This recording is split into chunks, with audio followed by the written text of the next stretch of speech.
Welcome to the Profits Podcast, the show that gets into the nitty-gritty of running a profitable e-commerce business. On the podcast, you'll get real stories, real learnings from real business owners and entrepreneurs. From financial planning to operations, sales and marketing, learn what it takes to run a profitable e-commerce business today. So, we're ready to start making some serious profits. All right, everyone, welcome to another episode of the Profits Podcast. We are very excited to have Bahadir on today's podcast. Bahadir, before we jump into questions, maybe give a little background on yourself and tell us a little about you. Of course. It's great talking to you again, and thanks for everyone tuning in. Actually, almost a year ago, we did an episode with Izzy where I was the host at D2C podcast.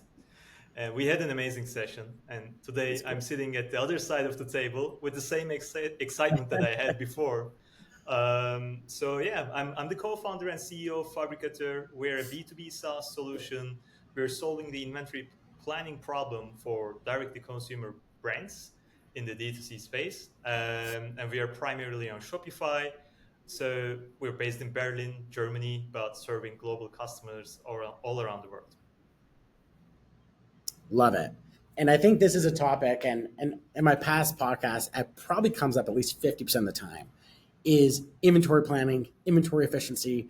And it's one of those areas, and I remember when I started my consumer business in 2012, in the early days, like, you don't know, it gets complex. And all of a sudden, more SKUs, more colors, you want to grow your revenue. It becomes literally a world. So really excited to dive into this. So out of curiosity, how did you get into that? Like, what was your interest? What inspired you to get into what I would call I don't find it boring, but most people call it supply chain inventory management, probably boring. So how did you get into it?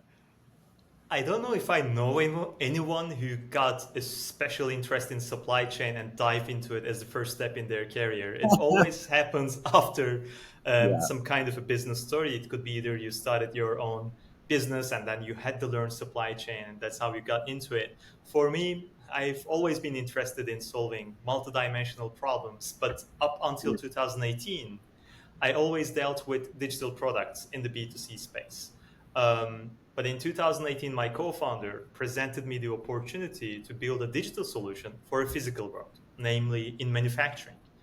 And this was very exciting for me because I had no idea about manufacturing except the ERP classes that I took in the university, which I didn't really enjoy due to the fact that the ERP that we worked on was so boring, clunky, and not exciting for anyone in the classroom. But that made me thinking, like, can we do something better? Can we actually build a solution in this incumbent vertical that people enjoy using it? So back then in 2018, we built a material requirement planning, an MRP system for small and mid-sized manufacturers.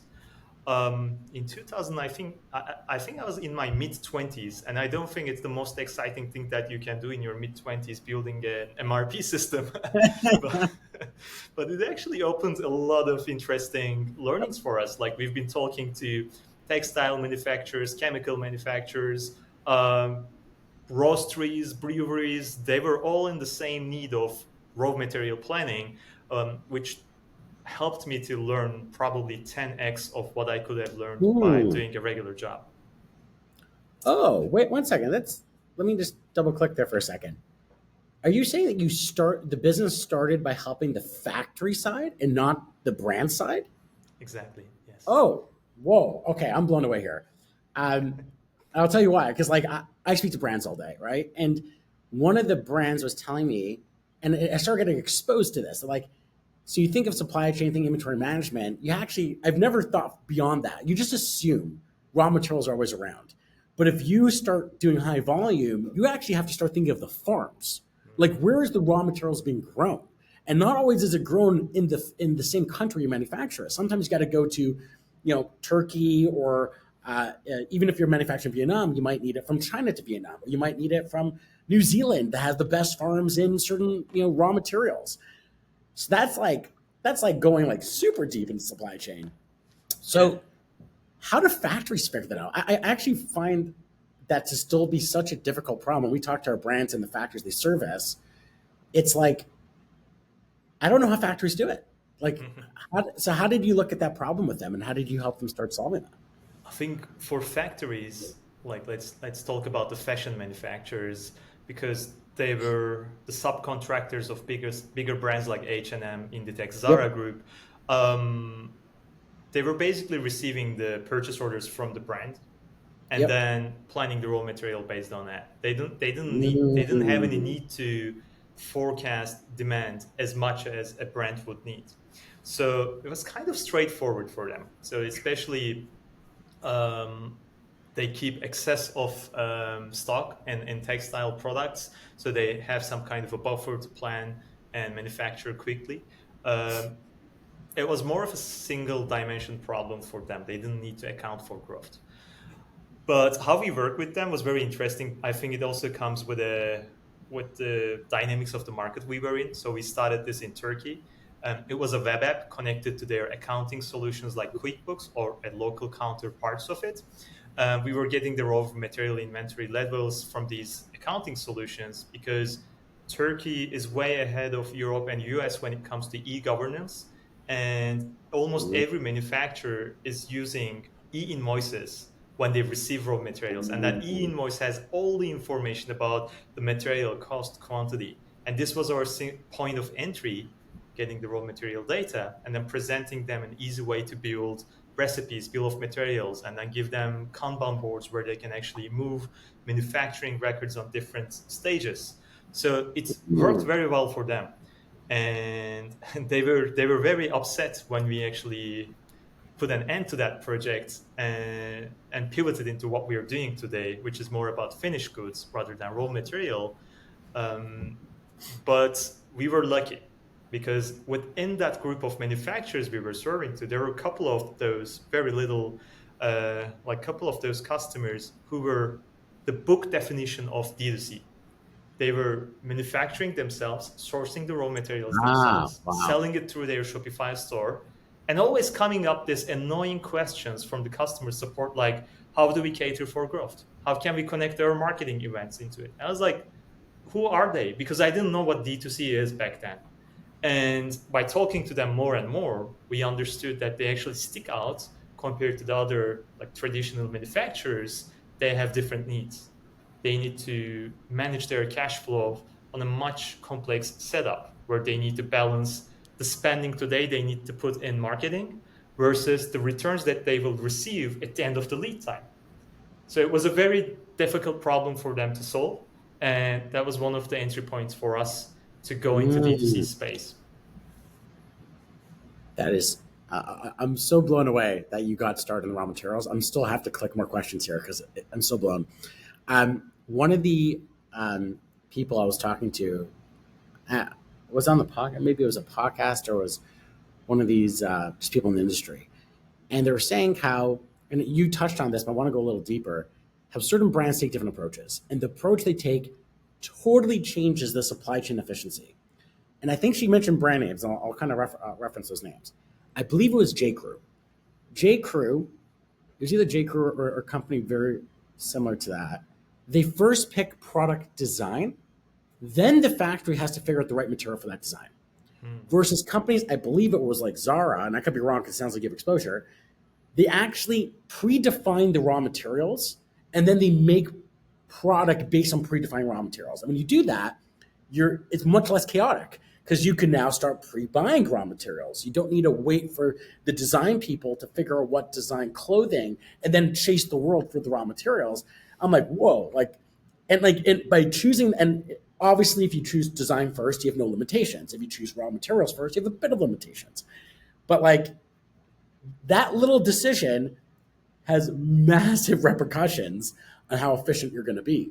Have you seen that? Like, have you seen Yeah, the two different approaches? I think compared to smaller brands that we are working now, like comparing them with giant organizations like Zara, Yeah.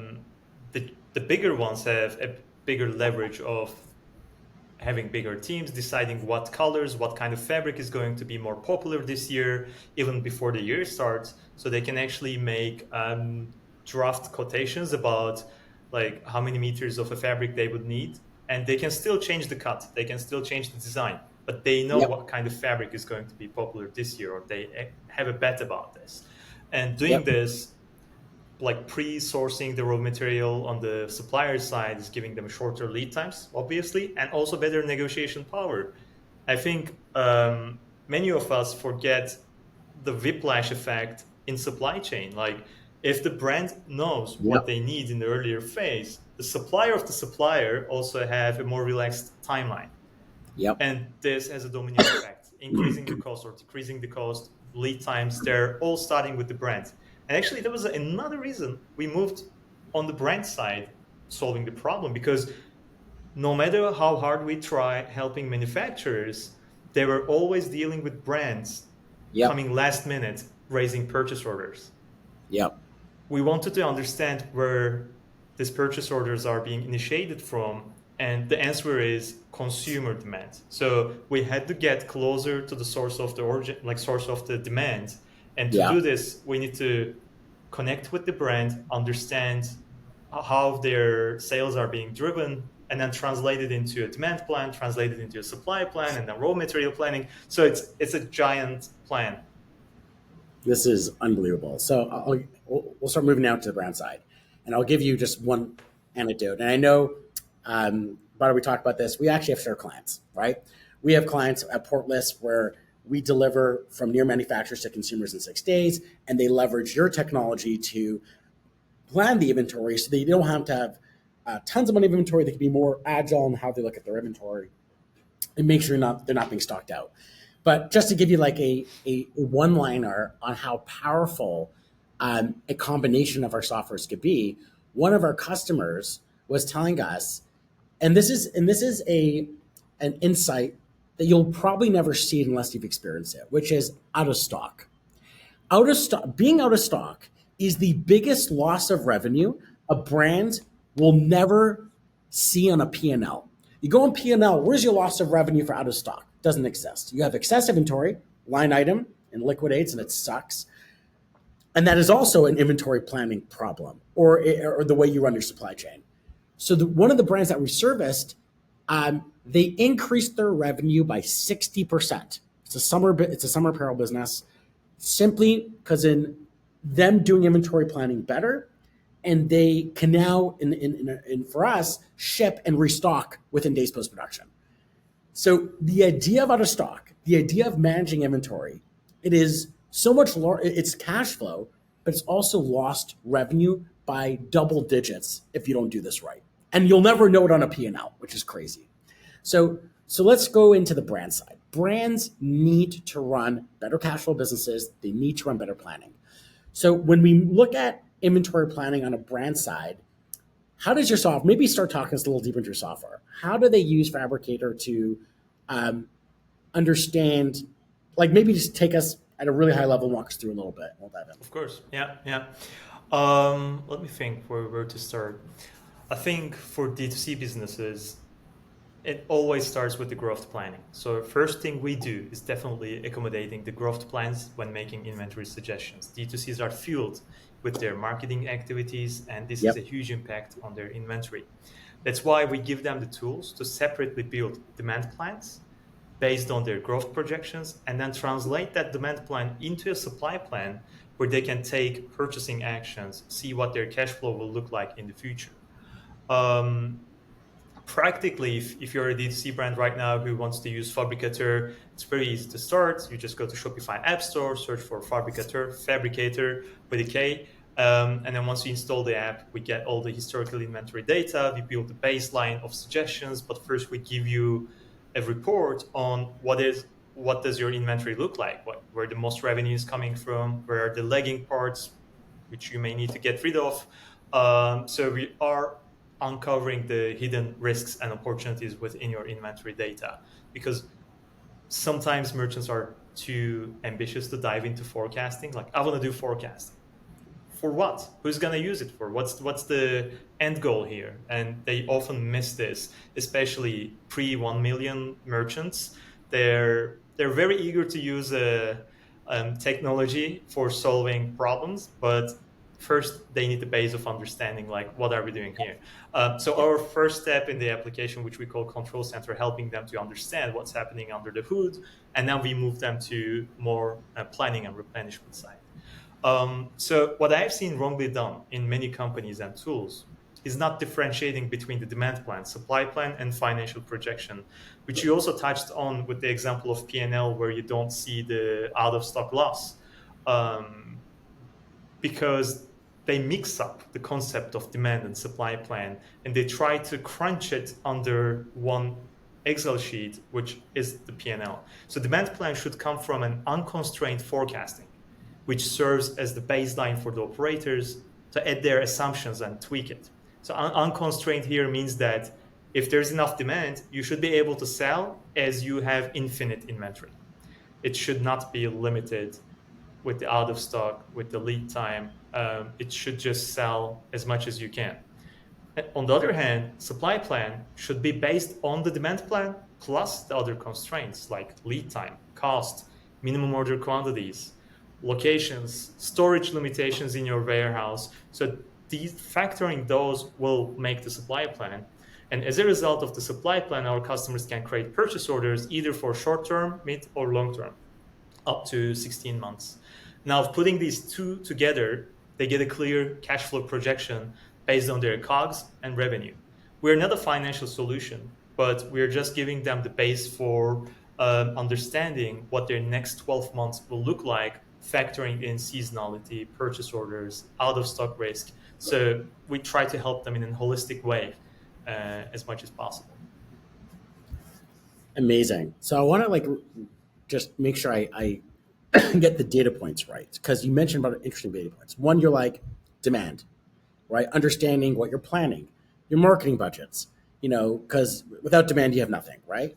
Then there was, what's the other data points you look for? So there is like demand planning, promotions, but then there is manufacturing time, there is lead time, you said warehousing capacity. If you had to make a list, what are the key data points that that a brand inputs to you so you can make informed decisions? Is it 5? Is it 10? Is it way more than that? What are the key ones? I think there's virtually there's no limit to that, because if you cover the 100% of the information, which is impossible, you can predict the future with a very high accuracy. Yeah. And that, if I were able to do this, I would just start a gambling company where I know every single odds that I know. Yeah. A table wins every time. So, but for us, we start with a very limited data set. So historical order data per SKU. So we know what has been selling, when it was selling, what's the seasonality effect, what's the inventory age. So then we look at the historical inventory levels. What is the current snapshot, how it was before, how long it took them to do the inventory turnover. So these are the two main points for us. And we get this from Shopify right on spot when they install the app. The rest comes about suppliers. So matching the products with the suppliers. If they already have an Excel sheet, we import it into our system and we know which product is coming from which supplier, and then we ask them to enter the lead time of the supplier. We simplified it. We don't care about the manufacturing or shipping lead times here, just the overall time duration from the moment you send the PO to your supplier until it is in your warehouse. And then going more into the detail, they can set supplier-based, product-based, or SKU-based minimum order quantities, because especially in fashion, you need to order not a minimum quantity of a single SKU, but actually a MOQ for black fabric, because that's how they do the planning. And you need to group your products underneath. So that's where it gets very complex with the metrics of constraints, which you need to optimize by looking at your demand plan. Another data point, let me think. Bundles is very important for D2Cs, because when I looked at more traditional inventory solutions, which are not tailored for D2C, they often miss this point. But if you know the technicalities of Shopify, when you sell a bundle, the sales is being attributed to the bundled product, which is just a virtual product. If you download your reports, you don't see the components being attributed for the sales. And when you do your inventory forecasting, you want to forecast it for individual sales of that product plus the bundle sales. And that's another data point that we take in Fabrikator and do the attribution. Another user input is days of stock. So it's about how often you want to restock. You can have a company level policy where you do restocking every month, or Yeah. you can group your products based on their popularity so you have a longer time of days of stock for better selling products. So it all boils down to the customization, because Yep. I have to say, when I started this product, I was very optimistic about one size fits all. And Right. then it's proven the opposite. We Yeah. had to customize it down to the single detail so we can accommodate a bigger portion of the market. I don't think it will be possible to cover everyone. For example, we are not able to help like food companies, food and beverage companies, because of their own dynamics. Like they need to track batch and lot numbers reported to the food and security. So it's a different game. But we do our best for non-perishable goods, especially in fashion, home decoration, or maybe even auto parts. So yeah, Do you see a world where, like, with AI being applied to everything, that there's like an AI play in this world? we resisted very hard to this in the last 4 years, because whoever comes in the door of Fabrikator asks like, "Oh, are you using AI?" I don't want to AI paint it, like it's not AI, it's machine learning. But you cannot explain it to a merchant, the difference between AI and ML. So I Yeah. just say something like AI, we help with this. So, but the world is going into that direction. I think AI and ML algorithms are getting way better when it comes to demand forecasting, catering in different data points. But the most interesting thing will be generative AI. Like we see that it's now eating up the whole world in very different applications. For supply chain, I can see this becoming the virtual employee, kind of like the interpreter between the data and the Yeah. merchant. So I can ask like, what is the approximate cost of restocking my bestsellers next month? And I can just get the answer from the generative AI. And I think this is the direction that we are going to. Yep. I love it. And I 100% agree on how supply chain is so messy. There's no one size fits all. It really depends on the customer and their factories and the raw material. Like it's endless. Love it. All right, we're going to move on to another area that you cover. So, Fabricator, brilliant. Everyone has to look at it. If you're running a business, and I agree, beyond $1 million, until $1 million, you're still early days. Above $1 million, if you're not doing demand planning, if you're not doing inventory planning, you're either losing money through excessive inventory or not having the right inventory, and you're losing revenue. So, brilliant. Can we talk about D2Cville? So we actually met a year ago on D2Cville. You interviewed me as we mentioned before, but talk me through. That's like a really cool community you built. What inspired you to build it? And talk about that. We'd love to hear about it. Sure. So yeah, Fabrikator started as our primary business, and once we delved more into the D2C space, we bumped into different Shopify communities. And actually, there's two sides of this story. So Fabrikator, we built D2Cville to be the media company where we share our learnings from Fabrikator. Because in our early days, I had calls with D2Cs on a daily basis. I often heard them asking me about the ideal tech stack for X, Y, Z, and what other successful brands are using. This inspired me to build a directory where we share tech stack recipes of other brands.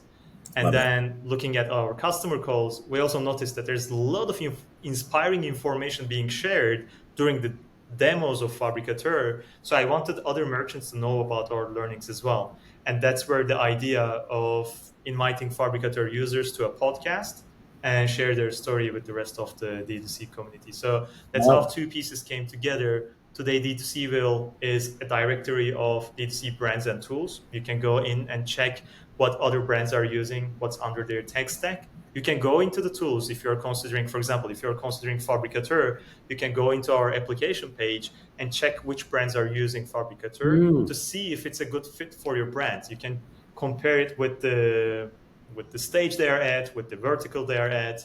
yep. So this can be actually a source of validation before choosing a tool. And actually nowadays our D2Cville newsletter is growing very fast with a word of mouth, and we started doing paid sponsorships as well. So if there are any tool providers out there want to tap on D2C communities, be our guest. Just let me know, DM us. And if there are any brands listening to this, hopefully they do, they can come and be our guest, tell their brand story, because you never know what kind of an opportunity is waiting out there for you when you tell your brand story. There might be an investor, there might be a customer who has been looking for such product, and this is your opportunity to share it with the world. So yeah, it started as a passion project. It turned into a business initiative. Now we have full-time people working on D2C build. Amazing. And I think to your point, like, it's such a big world, e-commerce, it's in the trillions. There's so much going on, and getting the right insight, the right tech stack recipe book, I love that, the right, learning the mistakes from others, and really like, how do we, and the mission, especially today, is how does every brand run profitably, better cash flow? And you're gonna need a lot of pieces of that puzzle to do it right. And getting that community together, learning from everyone is passion at the profits as well. Bahadir, one thing we'll end off, one last question. If you go back in time, give your younger self a piece of advice, what would that advice be? I would say start building now, start building early. Don't be afraid of debt. Understand how money works. That's what I would tell to my younger self. I'm coming from a family where they like to play it very safe. My mom was a teacher, dad's a lawyer. And we had a very middle class life where I was always afraid of debt. I was always afraid of taking risk. And then once I understood how these two works, the life changed in a very exciting direction, I would say. Love that. Very, very cool. And I think that's actually, I was talking to another guy on the podcast. That first step is usually the hardest for entrepreneurs. Like taking that first risk, that first bet, especially if you haven't seen it in your family or in your network. It's actually much bigger than people realize. So love that piece of advice. Bahadir, thank you so much for being on this podcast. Huge fan of what you're doing. Where could people find you? Where could they reach out to you? How could they connect with you? Personally, you can find me on LinkedIn. We can share our LinkedIn profile here, and also on Twitter, X, or anywhere that you can see my name. Just message me. I'm very responsive. Our website is fabrikator.io, and you can contact us for a product demo if you're interested in what we're building. Amazing. Bahadir, thank you so much for being on the podcast, and looking forward to being in touch again. My pleasure, Izzy. Thank you very much. Thanks for listening to this week's episode of the Profits Podcast. To find out more about our guests, be sure to check the links in the show notes. Looking forward to the next one.